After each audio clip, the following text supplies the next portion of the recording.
In this video we will cover Farmer Protest 2.0 and we will see what are the key demands of farmer. तो सबसे पहले farmer की demand है कि वो लीगल गारंटी चाह रहे हैं एमएसपी पे, minimum support price. Legal guarantee मतलब कि बैक्ड बाय स्टैट्यूट और लॉ या एक्ट के तहत उनको लीगल गारंटी मिले एमएसपी का। अब एमएसपी क्या है अभी नीचे देखते हैं हम लोग। अर्लियर 2020-21 में सेम प्रोटेस्ट चल रहे थे जिसमें सरकार जो है 3 अपने फार्म लॉज जो है वापस ले ली थी। डिमांड उसमें भी यही था, लीगल गारंटी। ये जो फार्मर प्रोटेस्ट है ये ऑर्गेनाइज़ किया गया है मेनली 2 मेजर ऑर्गेनाइजेशन से, किसान मजदूर मोर्चा and Samyukt Kisan Morcha. MSP should be determined in accordance with the MS Swaminathan commission report. दूसरा जो डिमांड है फार्मर्स का कि एमएस स्वामीनाथन का जो रिपोर्ट है उसके अकॉर्डिंग एमएसपी मिलनी चाहिए। अब एमएस स्वामीनाथन रिपोर्ट क्या है नीचे देखते हैं। फुल डेप्ट waiver of farmer labour. Full डेप्ट वेवर में जो भी किसान जो है लोन लेती है फार्म से रिलेटेड उसको जो है माफ़ किया जाए, ये उनका डिमांड है। देखते हैं एमएसपी क्या होता है। एमएसपी क्या होता है? Assured purchase guarantee by government. सरकार जो है गारंटी देती है कि अगर जो आप मार्केट में आपको सही रेट नहीं मिलेगा तो हम परचेस करेंगे। और ये जो है इंट्रोड्यूस हुआ था अर्ली 60s में, पर्टिकुलरली इन 1966। और ये इनिशियली एक टेम्परेरी बेसिस पे था। 1966 के टाइम पे ही ग्रीन रेवोल्यूशन इंट्रोड्यूस हुआ था इंडिया में।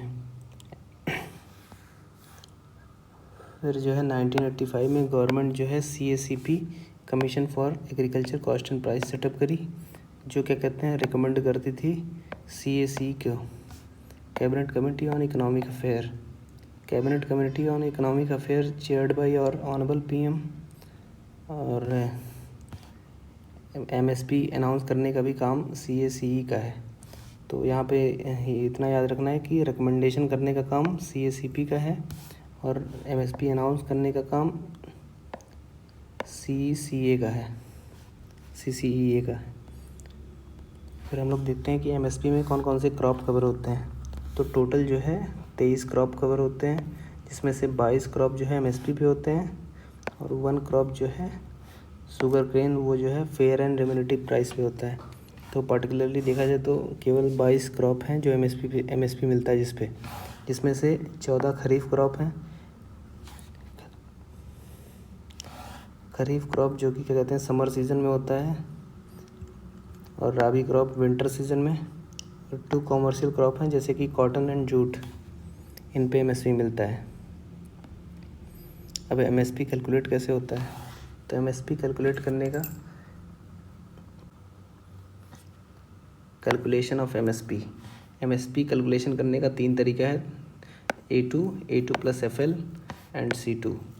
A2 क्या है? कॉस्ट इनकर्ड बाय फार्मर जितना भी पैसा लगाया है एक क्रॉप को उगाने में, जैसे कि डीजल सिंचाई करने के लिए लेबर हायर किया होगा, मशीनरी यूज़ करा होगा, तो जितने भी उसके कॉस्ट लगे हैं वो सब A2 में है।